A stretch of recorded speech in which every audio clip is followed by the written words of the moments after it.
You're not going to die. Like, excuse me? That was an option? What's up? Welcome back to the show. You're listening to the Twosome podcast. We're back. Me, Blair Wheeler, DJ Thoma.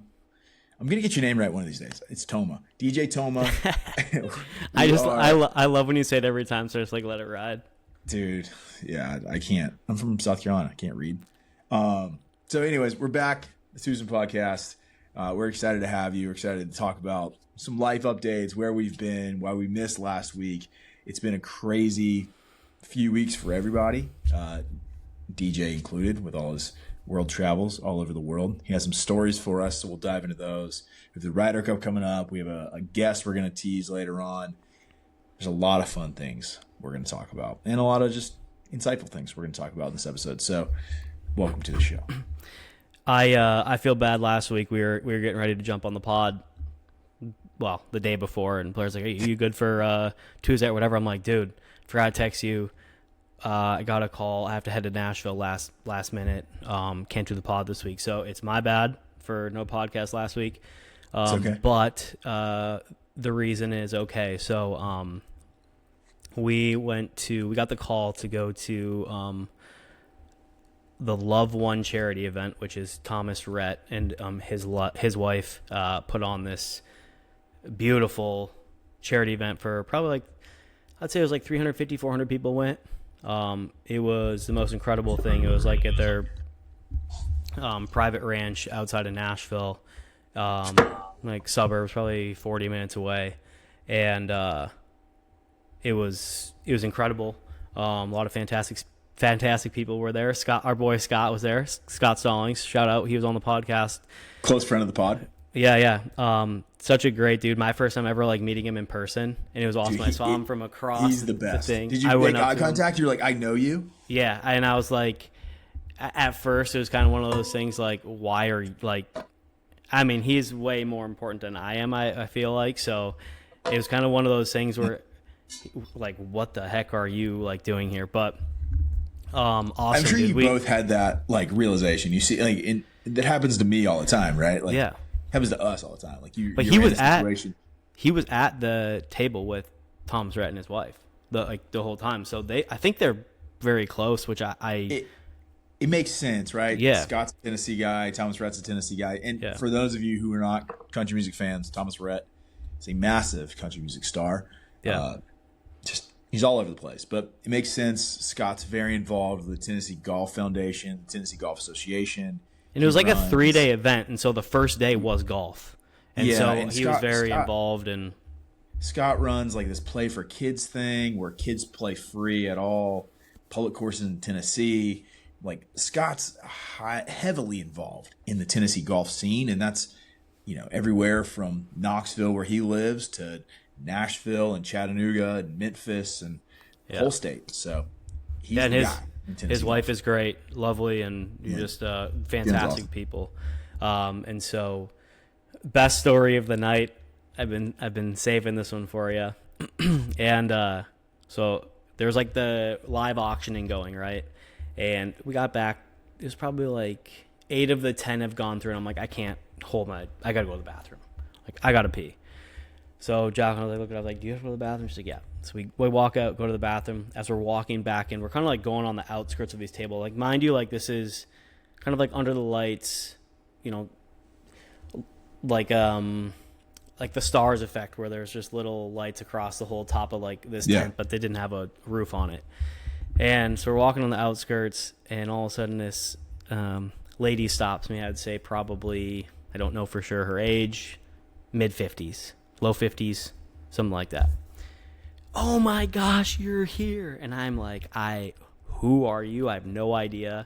I'm like, oh, I'm DJ, like, nice to meet you. What's your name? And she's like, oh, my name's Paige.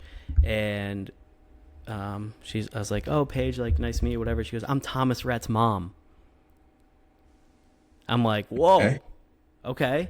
And so Jacqueline was in front of me at the time. So I'm like, Jacqueline, come back. She comes walking back. She goes, hi, I'm Jacqueline. And Paige just hugs her and she goes, I've been watching your guys' content forever. I love you so much. And she's like, oh, that's so nice. Like, do you live around this area? Because mind you, she stopped me and Jacqueline had already walked by. She had no idea. And Paige looks, she goes, yeah, I'm Thomas Rhett's mom. Just like so innocent. And Jacqueline looked at me like the eyes of like, how dare you didn't stop me and tell me that was his mom.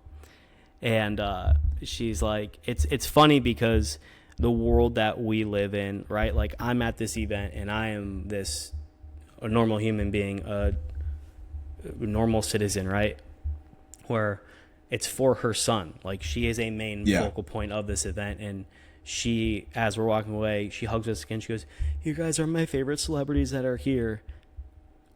So to hear someone of that caliber, like say that to us puts in perspective because we don't like, I don't, you don't think of yourself as a celebrity. No, I'm just, we're a normal human being. Right. And, that was definitely like my all time moment of that night. Super special. They raised $7.5 million in, I mean, it was a 5-hour event, which is crazy.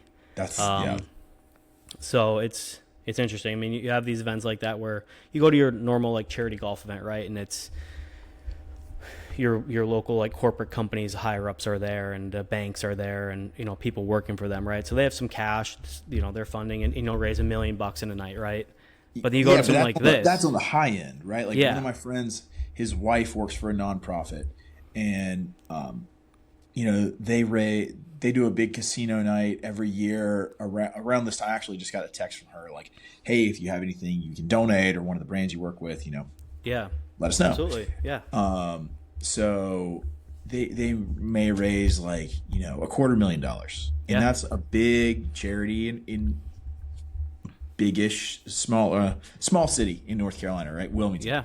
Yeah. $5 million in an evening. 7.5. Okay, 7.5. I wasn't paying attention. $7.5 million is a lot of money. Yeah. To put that into perspective, when I did Greg Olson's charity, right, the charity golf tournament I went to in May in Kiowa with the Panthers, same kind of deal. Like they had me there as a celebrity. All-star football players are there. Yeah. Greg Olson's there. Travis Kelce and Taylor Swift are there, and then me.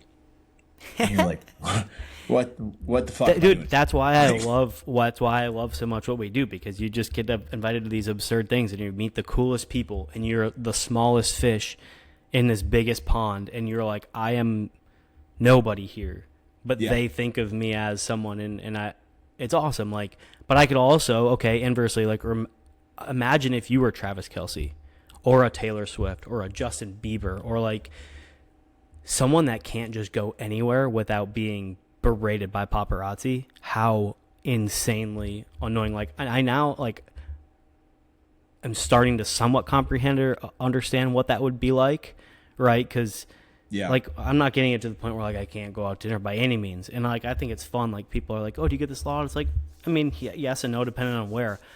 But like, imagine being a staple figure, grade A celebrity in this world we live in. Yeah. Like you can't just go out. Yeah, I don't ever want that. No, I don't ever want that. I don't want. It's scary to me to think that, and it's scary now. Like I think about this all the time. Like everybody's watching you. Yeah, and maybe whether that's true or not, you still have to be aware. Yeah, I fanboyed one person there. Did you? Who was Scott Stallings? Okay, two people. Scott, besides Scott. Dad Social. Okay, cool. Dude, Mason's an awesome dude. Just an all-around top-tier guy. His wife is phenomenal. We had a great time, but he does all the DIY stuff, right? Yeah, he was like, I'm pretty sure he was like DIY Social Entertainer of the Year by Forbes. I'm pretty positive. That's pretty cool. But dude, grade A person. Like, we're now best friends. This is great. That's all. But anyway, enough about me. What have you been up to lately? I know you've been solo dadding, but you're good. Yeah, my wife had surgery, last week, so she's been in recovery. I'm running it by myself with 2 of the 3 kids, so just fun times. Not playing any golf. I'm cooking There you go. We've documented this well in this podcast. I burn eggs. I'm not a cook. DJ is the chef of the show, but I'm following up quick. I did. We were talking about it before we started recording. I recorded 2 cooking videos last week, and I'm just gonna go all in and try to figure out how to cook and take you, if you're watching and following, on the journey with me. I think it's going to be like one dish. My mom had this idea, like one dish meals or something. Yeah. Because again, not a chef, not a cook, but we'll see. I do have an Instapot, so I might make some Instapot recipes. I don't even have an Instapot. I kind of want an Instapot. They're sick. I made, actually, it's not a recipe that I've made yet, but I did make teriyaki chicken thighs on the Instapot. Ooh. And it was, it took 15 minutes to do. Yeah. The chicken thighs, the glaze, everything. Well, I feel like that's the thing. Like, people think Cool. it's so like overwhelming to like get started in or like learn how. Like, you don't need to know. And if you have any questions, like, just look up a simple recipe online. If you have any doubts, and be like, all right, number 1, how long do I cook this chicken for? Number 2, what will go good with the sides that I have? And there's your glaze. And like, improvise. So anything, people are like, well, how do you have all the ingredients? It's like, well, yeah, it may call for brown sugar, but if you don't have brown sugar at home, like, what else is sweet? Okay, maple syrup. You have honey. You have, Yeah, and you're cooking, probably have molasses or vanilla. Like, you can always improvise something. So, yeah, and that's been my biggest fear, for lack of a better term, in cooking, is like, it's so intimidating to start. I'm like, dude, I don't know where to start. Like, I can make 4 things right now. I can make a steak. I can make eggs. Yeah. I can make bacon, and barely. And I can do,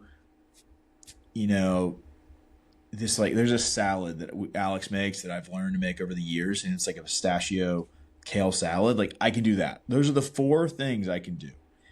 Past that, and 3 of those things are one item: steak on grill, bacon in oven. Like. Now get funky with it and throw 3 recipes in one for a full dinner. That's where it gets hard. Yeah, like you did one the other day. I think it was the lasagna soup. Oh yeah. And I'm like, how do you even figure it out? Like, okay, cool, you get a recipe for lasagna, that's great. But then how do you think of how to make the pasta sauce a soup? Like, that doesn't compute to me, and it's so intimidating to figure out, like, how do you do it? So, me and ChatGPT are becoming more and more better friends. And I'm just like, okay, make me a grocery list for X, and then give me a step-by-step guide on how to cook Z.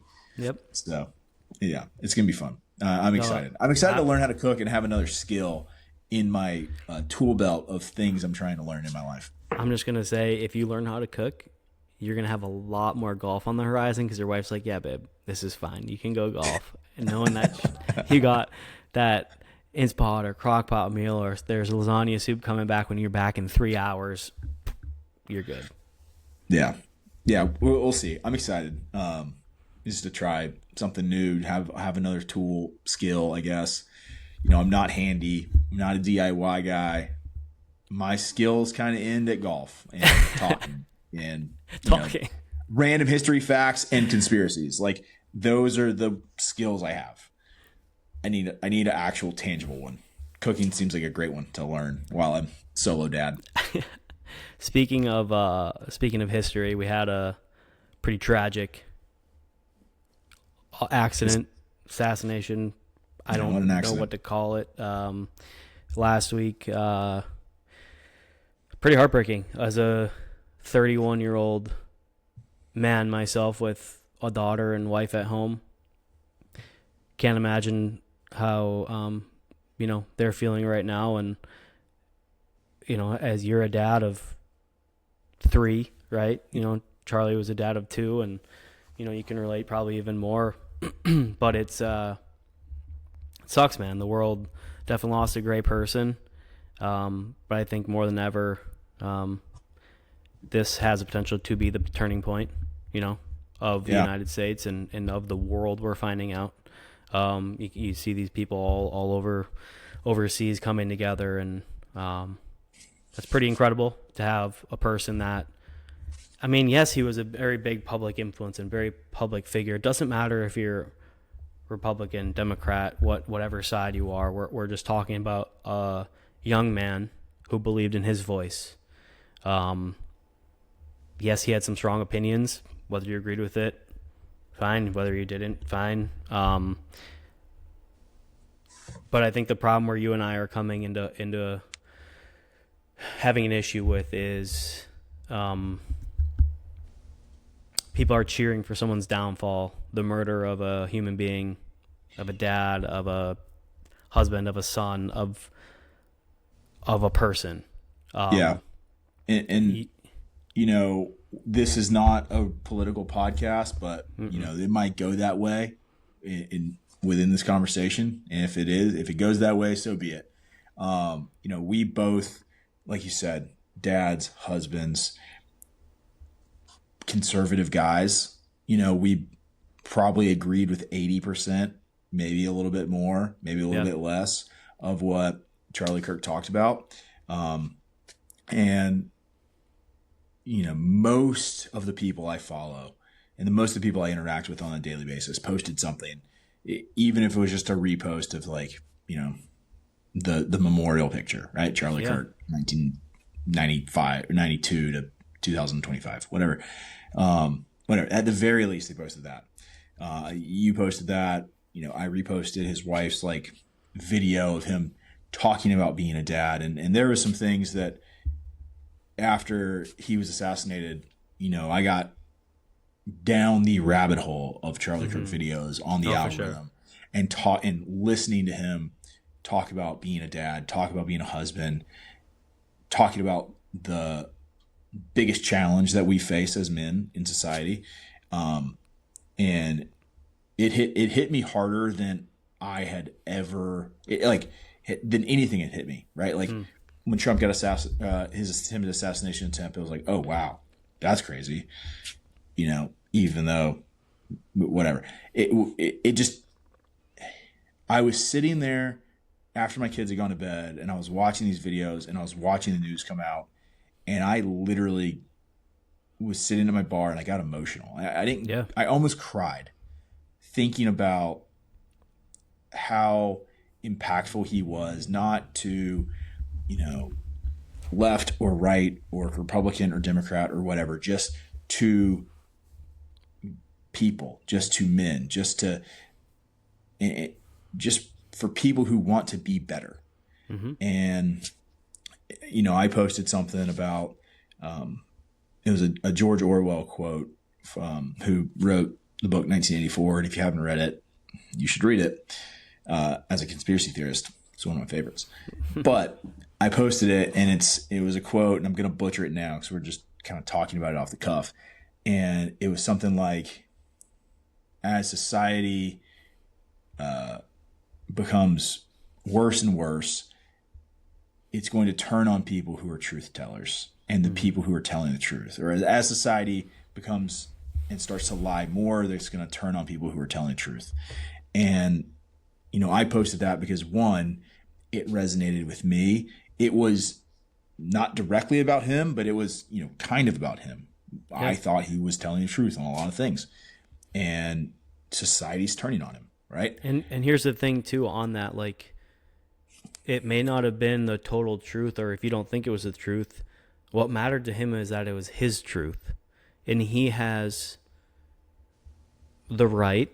He has the balls. He has the willpower to stand up there on this national stage week in and week out at different universities to speak his truth and debate people live and not be violent, just be a normal human being and have a conversation.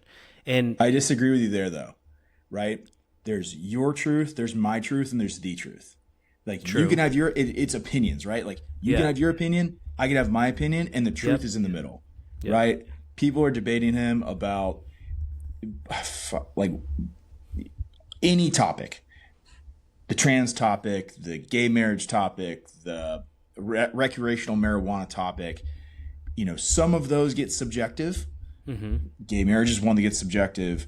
You know, recreational marijuana is one that gets subjective, but there's a handful that don't. And a couple of those, there can be this like gray area. His truth, your truth, my truth, and there's the truth. So it's a slippery slope, 100%. It's a slippery slope, and it gets us down a path. I don't know if we want to take this podcast down, but it's a sad time when, you know, people, like you said, people are cheering the death of somebody. You and I can say, you and I can post something about, you know, it's terrible that this guy that we looked up to, that we didn't agree with 100%. We don't agree with anybody 100%. Yeah. Not my mom, not my in-laws. I don't agree with my wife 100%. I love the fact of like, I love what he was just trying to do. He's trying to speak his truth upon others in a non-violent way, and to bring, you know, awareness to a situation that he believes was correct, right? Yeah. And that's where that gets, you know, interesting, right? But so what's like you sad said, about it is, you know, we can post something in support of that. Yeah. I had people post things in support of any movement on the other side of the aisle for the past 5 years. And I never once cheered somebody dying or passing away or anything. But as soon as we posted something, I think I lost 2,000 or 3,000 followers. I think that, you know I got a ton of DMs about how I am a racist, I am a bigot, and I am those things because I support, or I'm saying that I'm sorry this person died. The only thing I can say is that's fucking ridiculous. And if you unfollow me for that, good. I don't want you around. We're trying to build a better community. We're trying to build a place where people can feel safe with one another who are, you know, everyone cheers to someone who's like-minded. That's just and why I don't you move care across and you, go to a culture. But the same way, are you happy? Don't care. Great. We're going to have different beliefs, but like, you still can be my friend. I'm not going to have to kill someone for it, but I got one DM that I got a lot more than one. I counted, it was upwards towards 7,000 when I posted my one story, which is insane. Like, I can't go through them all. I never will. Yeah. But you kind of scroll to see randomly what kind of is right away. Yeah. And I saw one that just stated, "You should be," and then it goes ... right? Because the name was kind of long, and then all I could say is, "You should be ... I'm like, I should be what? I click on it, and it was like, "You should be next," implying that I shared that repost of a story, and that person was implying that I should be the one to get murdered next because I shared that story. That is pathetic. That is insane. That is, you said it perfectly. That is fucked up. The amount of people, you've probably gone on Twitter and stuff, of like screenshotting, like people screenshotting other people of like cheering on their victory and like them getting fired from work. Good, dude, if I sent these screenshots into like the people that are doing that on Twitter, I'm just telling you right now, there'd be a lot of people being fired, which says a whole nother thing about society. One of them is a golf and hockey coach out east of a small school, and it was probably the saddest, worst DM I've ever received in my life. And I don't want to personally post it because I don't want something to come back and happen to me or my family. It's not worth that fight. It's not worth, because if I out this person, they're done. They will have no job. Maybe it's in a time of that person was suffering and I don't feel like ruining someone's life over maybe a DM that maybe they were drunk. I don't know. Not the best thing to say, but like, I don't feel like doing you that. You want to be the better person and give them the benefit of the doubt. Yeah, and I mean, I really want to turn it in, but at the same time, like it would come from me, and I'm probably the only source that sees it. Maybe this person sent out a mass DM to a bunch of people, which wouldn't surprise me either. Yeah. So maybe I wouldn't even have to do anything, but dude, sad, I'll tell you though, pathetic. It is pathetic, and what's like it happened a couple times. People popping up on my stories page or whatever. People who I'm not friends with, but I'm like acquaintances with, just in town, or people that I've come across over the years and followed. They posted something in support of it or changing it to be about gun violence and how guns should be banned because of this. And he maybe got what he deserved because he was such staunch supporter of the Second Amendment. I multiple times typed out something to them and just deleted it back. Nah, and just unfollowed them. Yeah, it's just not worth it. It took every one person in particular. It took every ounce of my being to not send this message about how dumb they were. And vice versa. Like, think about them sending that. They just think twice before. And this goes in the grand scheme of everything, whether it's to your girlfriend, ex-girlfriend, wife, ex-wife, whoever it is, former employer. Just think twice. And just really resonate with the implications that it could have afterwards. It's not worth it. Yeah. It's not worth it. That's exactly what I thought about. I was like, what's this going to do for me? If this only ends badly. Correct. The outcome of this is only bad. Either she turns it in and I get like flagged as some domestic right-wing terrorist because I'm freaking pro 2A, or it gets out that I'm like harassing people on the internet, or like it just doesn't end well. Like nothing ends well from it. So I just deleted it. I unfollowed that person, and I don't have to see it again. Yeah. Don't have to see the BS anymore. Yep. So it is what it is. And the whole situation is just sad. This is going to be the most gory thing I say, but I hope they make an example out of that kid. I'm glad the first thing the governor said, he's like, the death penalty is still a valid means of,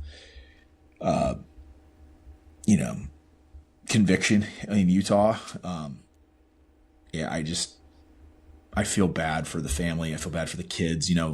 I lost my dad when I was 2, so I was around the same age as his oldest daughter. And you don't really have a memory of your dad at that point.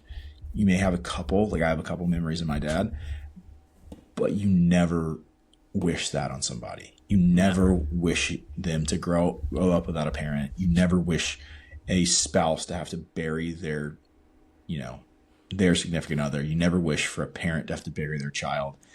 And if you do, like, you got something wrong with you, and you should really look into the mirror, dude. Yeah, 100%. He said it perfectly. Yeah.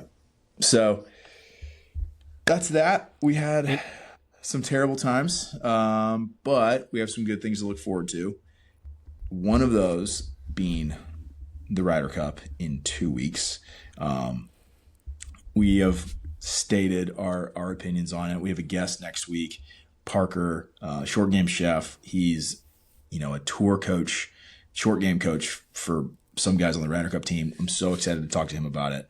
But one of the things that I wanted to do with you today to kind of lighten things up after that last little bit, because it got pretty deep there for a second and pretty it needs to, dude. It needs to. Yeah, we got to do that sometimes, which is fair. I enjoyed that. I enjoyed talking about it. Actually, I feel a lot better actually talking about it. And that's one of the things, last thing I'll say, that I think we're losing in society is people having the ability to talk. We've become so distant. We're behind screens. We are, so impersonal that we don't get a chance to sit down with a friend or a family member or whoever and just actually have a real conversation. And that's why, like, I value this so much, whether we have, 500 listeners or 500,000 listeners. I value this because we get to have that conversation every week. So thank you for, engaging with me in this, DJ. I appreciate it. No, I feel the exact same way. I mean, it's a world where we more than probably most get wrapped up in, the social media side of things and behind screens. And yes, we do it for our entertainment, but we also do it for a job. And like you said before, you would love to just go and throw your phone in the ocean. It would be great, but like, we have to work. And the best way that we can kind of make that happen is just getting you guys the media and the outlook and the support that gets you through your day.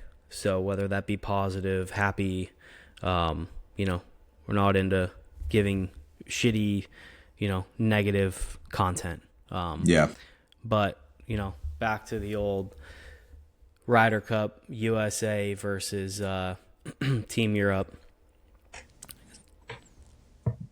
Yeah, I'm excited. I'm excited. Number one, Short Game Chef. Sick name, by the way. Sick name. If only that man could cook, and maybe he can. We'll ask him. We'll find out. We'll find out on Monday. Ask him. And the podcast will come out. So we'll record it Monday. Pod will come out on Tuesday. So I'm excited for that.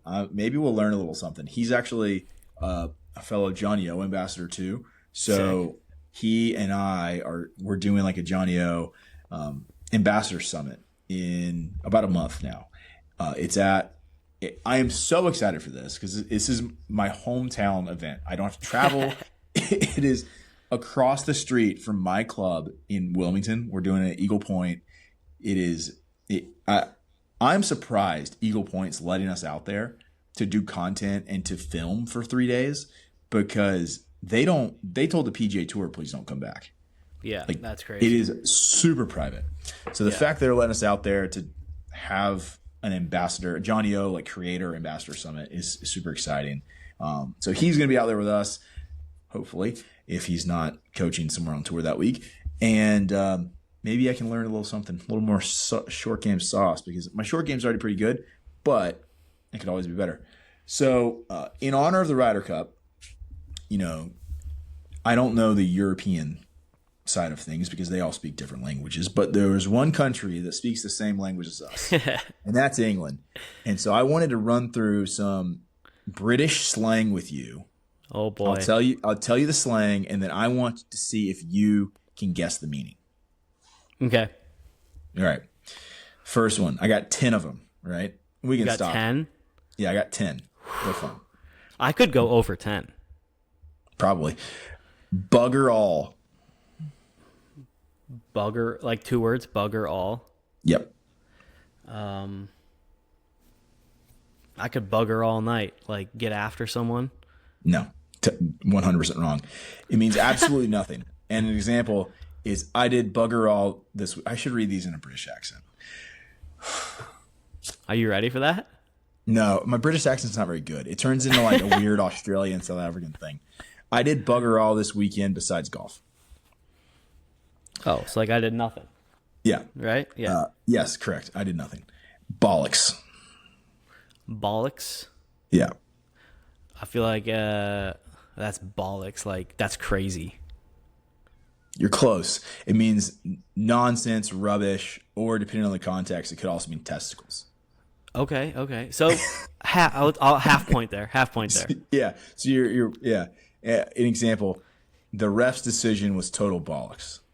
Okay. Yeah. This one might be my favorite. Arse over tit. Arse over tit, like and arse in is the their Americans, word for ass. Yeah, like ass over tea kettle kind of way for like. Have you heard that in the U.S.? No, never heard that. The person's like ass over tea kettle, just like kind of ass backwards. There's multiple different like scenarios of that, but like essentially like the wrong way, or I'm trying to think like not like this sounds weird, but like flipped in a way. Yeah, that the southern version of that would be like cattywampus. Yeah, it's all kittywampus. Yeah, you've heard of that one though, right? Yeah. It's weird because, like, I feel like when you say that word, like, kittywampus to me, like, I understand what that means, but trying to tell you what that actually means is hard in it means the English messed up. language. Messed up, yeah. So, all right, so you're another half point. Yeah, so you're I'm not doing horrible. I'm not 1 for 3, technically. 1 for 3, yeah. Piss up. Oh, piss up. Like, grow up, like grow a pair. Nope. No. It's a heavy Really? drinking. Because they call beer piss. The piss. I'm on the piss. Oh, didn't know that one. Yeah, you should watch Ted Lasso. Wanker. Wanker? Oh, that dude, like, that dude's a total wanker, just like a douche, or like just a loser. Yeah, nailed it. So Okay. 2 for 5. Plonker. Plunker? Yeah, Plonker. Plonker. Like, I feel like that's just like that game was such a plunker, just like not like deadbeat, but just like a off day, off game, shitty version. Okay, I'll give you half point. It means an idiot or a fool in the slightly lighter than wanker. So like wanker's like cuss word, and then like plonker's like you're just dumb, bro. I went place instead of person. I should have gone person for like the Yeah. Okay. So like the example is only a plonker would try to chip on the putting green. I do that. You sir, you do that, but you make it work. Yeah, I did it in a tournament like 3 weeks ago. So I came home from West Virginia with you. Yeah. And then I played a tournament with my father-in-law in his like league, because he's in like the Eastern Virginia micro tour is what they call it. And they go around Eastern Virginia and play different courses and all the things. And so there was this green similar to the one that I did it on in West Virginia. It was 2-tiered green, and it was probably like a 10-foot drop. My ball stuck on the top of the green. Like it didn't come down at all. And I was like, oh my God, like I'm going to putt this off the green if I hit this. Like there's no way this goes well.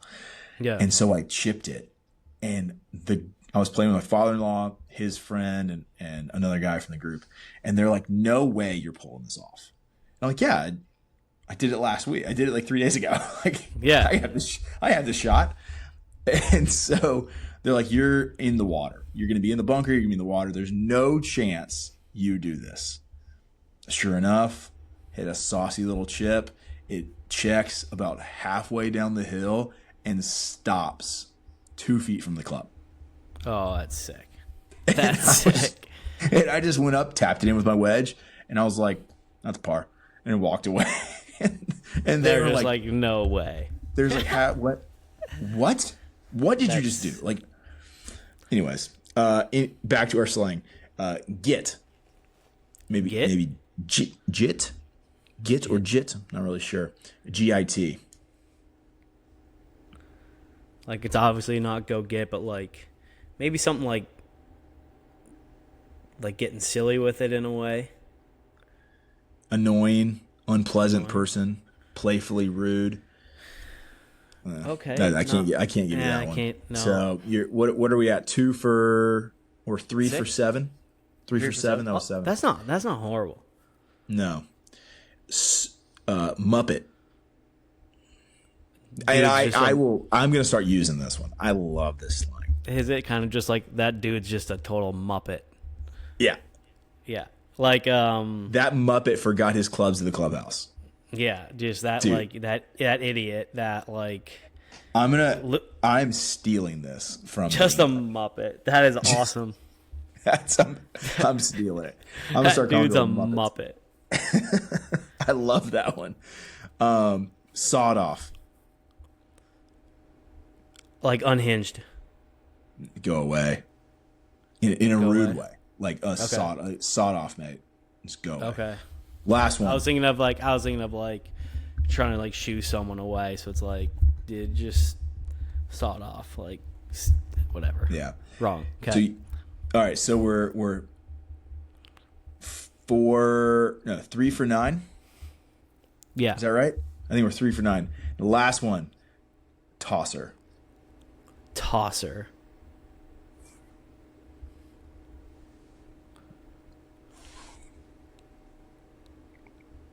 It's like up in the air. No, it's Not that literal. It's their slang for a gay man. Really? Yep. Huh. So Dude's a we dude's have a one. tosser. We can't say it on the podcast, but they have Yeah. one. It's tosser. It also could be similar to like a wanker, but more insulting because you're also calling them, an effeminate man. Got you. He's acting like a tosser. You're a tosser. Rory McIlroy is a tosser. I don't know. It could be used in a few different ways. But Yeah. So that's the British slang. Thank you for playing. You were 3 for 10. We'll try again next time. I'm maybe with surprised. Australia. I'm surprised I got 3. I feel like I wasn't far off on a couple of them, but like I think too literally Yeah. sometimes, and we should all know that in any language, there really what should make sense just sometimes doesn't make sense. And so Yeah. I'll take it. Yeah. I'll take them at 3. So I thought you were going to be like, oh, cheeky and, those. But, I mean, everyone's probably watched Love Island before, so we already know what that means. I haven't seen that. I haven't seen that movie. It's a brain rot. You don't have to, but it's a wife show, so when it's on, I watch. While we're on the topic of fun slang, Yeah. I want to tell you because I'm from the South, right? Grew up in South Carolina. I lived in California for a while, but now I live back in North Carolina. I wanted to share with you my favorite Southern slang. In case you're ever here and you hear it, you'll know what it means. You ready for this? Yep. And I am going to say it in an accent for this one. Man, I'm full as a tick after that barbecue. Full as a tick. Full as a tick. That's hilarious. I mean, it makes Full as a sense. tick. Stuffed after eating. You got a full belly. Full as a tick. Yeah, that's my favorite one. Or pitching a hissy fit. I heard that one a lot as a kid. Yeah. So, fun times. Anyways, that's that. I want you to come. Here's some homework for you. Come next week with your favorite Minnesotan slang. I want to hear it. Okay. So next time I'm there, I can say it and I can feel like I'm a local. When I'm at my pull tab meat raffle. Oh, wait. Before we go, are you a pop or a soda guy? I'm a Coke guy. I call it what it is. You just call you call a Sprite a Coke? No, I call a Sprite. Like, do you want a pop? No, I have a Sprite, please. I'd like to have a Diet Dr. Pepper, please. I'd like to have a Coke, please. So okay, so you just call it by the literal name, yeah. But everything can be a Coke, because I mean that's a Southern thing, right? But Pepsi's from like I think North Carolina, and Coke's from Georgia. They're from Atlanta, Coca-Cola. So when I was growing up, everything was a Coca-Cola. Got you. Like my grandparents said, everything's y'all want a Coca-Cola? Y'all want a Diet Coca-Cola? You want a red Coca-Cola? Everything's Coca-Cola. That's and not a hilarious. Coke. Coca-Cola. Coca-Cola. Coca-Cola. One word. Ain't no dashes. It's Coca-Cola. I kind of love the South. It's the best. I love the South. It's the best, dude. I get sucked into like Southern, the only way to say this is like Atlanta Southern TikTok. Yeah. And the guys are on there and you don't know if they're gay or they're from Atlanta. Like that's the accent. Yeah. Like the what's the dude that just got out of jail? The Chesleys. Oh, yeah. Todd Presley. I think it's Presley. Yeah.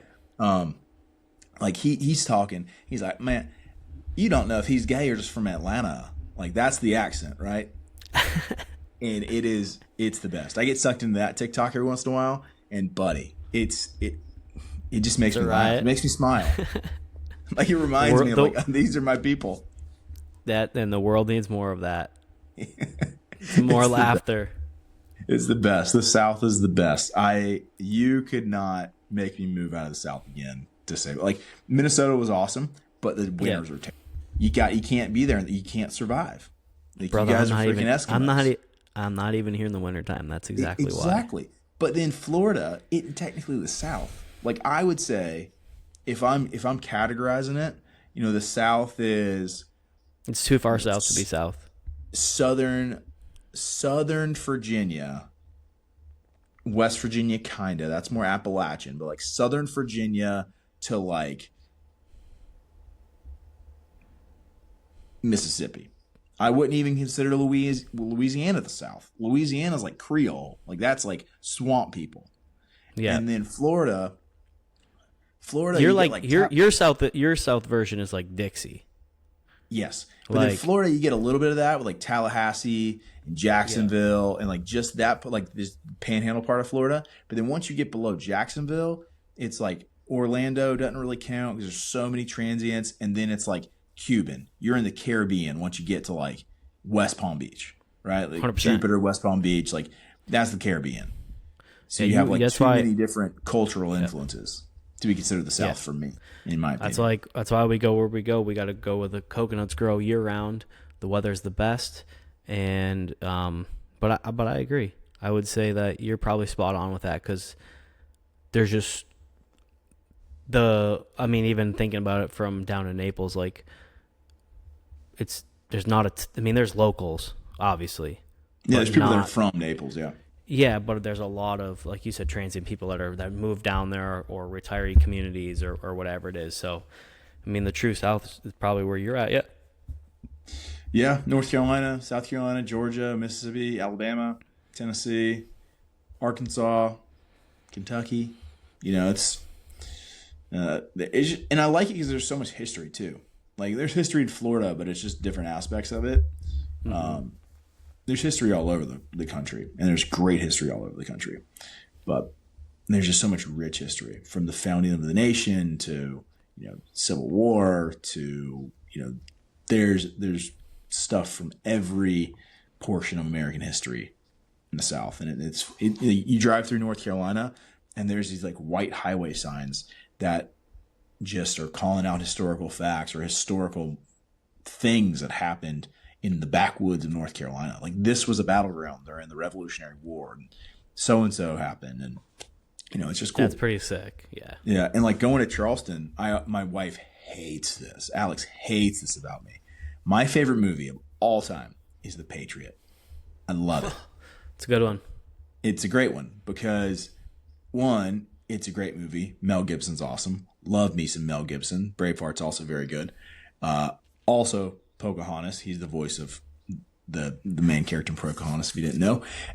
But the character in The Patriot was based on a real character from South Carolina called Francis Marion.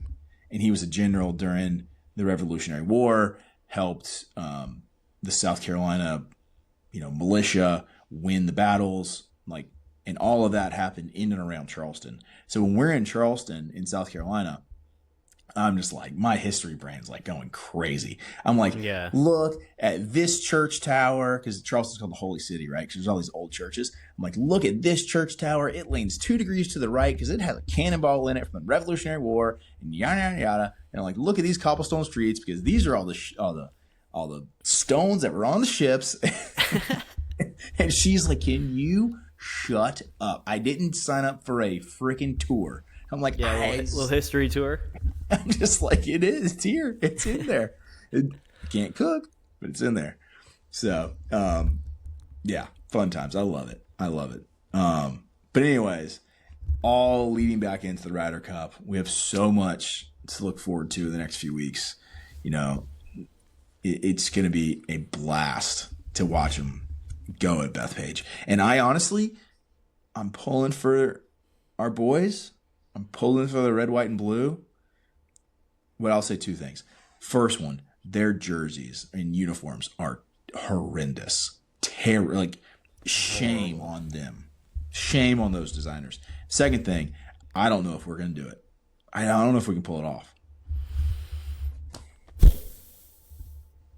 Scotty's so hot right now, but that's one play. That's one out of 12 players. That's the problem. It's only one. JT shot 6 over in the Pro Core Championship. Yeah. buddy, I don't know. Like the Ryder Cup Europe team is stacked from top to bottom. I will say, my guy, he's on your aces though. Patrick Reed beat every one of the European Ryder Cuppers last week at the Irish Open. I love that. If Patty Reed can do it. Dude, he's Captain America though. He always will be. That's why I hate that he cheated, because I kind of liked him. Did I had he this cheat, epic dude. I had this Did he epic cheat, shirt. though? I had this epic shirt, and it just said,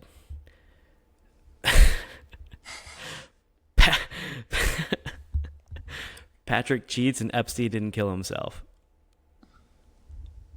That was the shirt. Well, And I'm trying really hard. I don't know if he cheats. I like the guy. That's the problem. But it's an epic Patrick shirt. Reed. So Patrick Reed's brother-in-law is Caddy Kessler. He and I have become friends because I did a lot of stuff with the Live in the past. You've been to Live. Yeah. One of talking about the crazy stories were like, I can't believe I'm here moments. At the Masters this year, I think I said it on the Masters podcast. I was standing on the putting green between 1 and 10 at Augusta National. There's no phones, the whole deal at the Masters. I'm standing there on Tuesday, and Kessler and Patrick walk up, and he's in his like caddy bib, like all the Augusta stuff, and he's throwing out the putting disc, and he's setting up Patrick's like putting practice, and then he looks into the crowd. We make eye contact. He goes, "Blair, what's going on?" And I was like, "What's happening?" And Patrick Reed looks at me. He's like, he like gives me a head nod. He's like, "Hey, what's up?" And I'm like, hey, "What's going on?" And then everybody's looking at me because they're like, "Who's this guy?" Who's this guy? In the crowd that Patrick Reed and his caddy are like shouting out. Kessler comes over, gives me like a bro like dap hug situation, and then I'm like, "How's Patrick playing?" Like, I don't know how to have that conversation. Like, how's he playing? How's the course? Like, what do you say? So we have this like awkward conversation where I'm like, "How's Patrick playing? How are things? How's Texas? How like he's a member at Trinity Forest? How's Trinity Forest? I don't know." And long story short, I'm trying to get him on the podcast. So please, if we do, please wear the shirt. That Patrick wear the shirt. Cheats. Yeah, wear it. 100% wear it. I don't know how he'll react, but it'd be fun. I'll get him laughing. Yeah, and then be like, "Hey, did you see my shirt?" So, because he will agree on one of those two things. Yeah, Epstein for sure. I didn't say it. You did. I'm not trying to have any more attention brought into my life because I don't need any more negative attention. So I'm not saying that. I'm pretty sure I heard a click on the phone the other day when I was talking to somebody about conspiracy theories. So I'm getting paranoid. But that's neither here nor there. This isn't the conspiracy show. This is the Twosome podcast. I appreciate you listening. DJ, thank you for the time. I can't wait for next week with Short Game Chef, Parker, I think it's McLaughlin, but we all know I can't say last names. Parker, Short Game Chef, he's going to be on. If you're still here and you made it this far, please leave a comment, a review on Spotify and on an Apple Podcast. It really means a lot for us. We are starting to get some traction in the algorithm. We're doing pretty well. Advertisers are starting to take notice. So if you want this thing to keep going, I do, just for my own personal sake and the hour I get to spend talking to DJ every week, it'd be great. Thank you for listening. This is the Twosome podcast. In other words, like, subscribe, do all the things so that way our wives are like, "Oh yeah, their podcast is taking off, so we can continue to do golf trips together." That'd be fantastic. And that'd be awesome. You guys will eventually, we're working on some things, may be able to come on some trips with us. So let's just go ahead and say let's just make this happen. Yeah. Well, let's just put it out in the we are now. Yep. We are going to do a series of trips next year. Mm-hmm. I'm aiming for 4 trips next year to a resort, golf husbands, golf dads, Twosome, whatever. It doesn't matter if you're a husband, a dad, or you want to be one of those things one day. We want it open to everybody. We are planning some events for next year. We're very excited about it. We just are trying to put pen to paper right now and get the logistics straight. So when we have more, we will tell you guys, but I am very excited to host those with DJ next year. Maybe do live podcasts, maybe not, maybe just to go enjoy golf with you guys. But we're absolutely 100% doing it, and we're just trying to get the logistics straight right now. So stay tuned for that news. And yeah, like DJ said, do all those things so our wives still look at this and say, hey, you guys are working. I love it. You're not going to die. Till next week. Like, excuse me? Till next week. That was an option? Short Term Chef. We'll talk to you guys soon. I can make that. You've got to be lucky to win the Masters.